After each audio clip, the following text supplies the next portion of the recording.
A blessed Monday, my dear friends. This is Vanny Ocampo.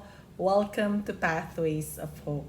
Today, let's talk about this blind man sitting by the roadside begging, and let's see what we can learn about his faith. In the gospel today, from Luke chapter 18, verses 35 to 43, he is nameless. But in the gospel of Mark, he is referred to as Bartimaeus. He can't see what's happening, but he hears something important is going on in front of him. So he asked the crowd a question. What's happening? They told him, Jesus of Nazareth is passing by. And he called out, Jesus, son of David, have mercy on me. Those who led the way rebuked him and told him to be quiet, but he shouted all the more, Son of David, have mercy on me. Jesus of Nazareth is the common name that you would use to describe Jesus back in the Bible times. Jesus is a pretty big deal at the time, but the crowd, when they answered Bartimaeus, says it's Jesus the Nazarene. They aren't really willing to make a stand about whether or not Jesus is the Son of God. But this blind beggar knew who Jesus is when he repeatedly shouted the words, Son of David, have mercy on me.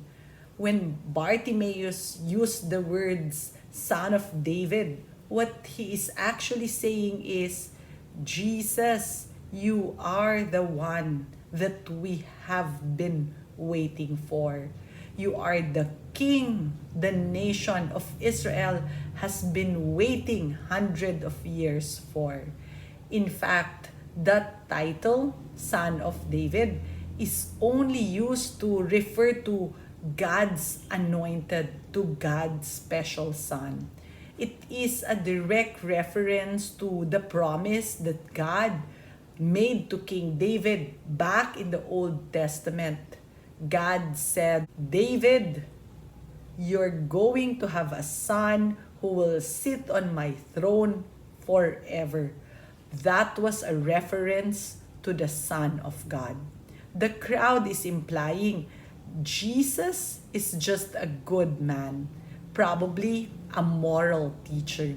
But Bartimaeus is saying, no, I can see something different in Jesus. In this reading, Luke showed us a great irony.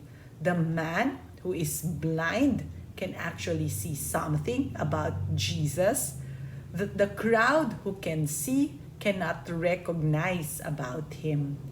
This blind man, because he is seeing through the eyes of faith, sees the Son of God when the crowd only sees a common man. The human reality is that most of us have our sight, but often we are like the crowd.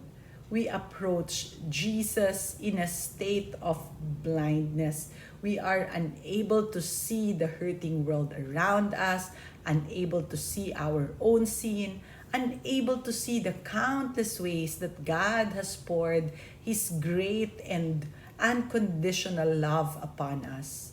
Today, my dear friends, let us pray for the grace to see through the eyes of blind Bartimaeus, having faith even in that which is unseen, uncertain, and unknown. Today is also a good opportunity for us to reflect on these questions. What is my blindness? Am I ready to be healed of my blindness? Come to Jesus today and allow Him to heal you. Allow Him to open your eyes of faith. Have you been blessed by this short reflection today? Be a hope giver and a digital missionary by clicking the share button. Thank you and God bless you.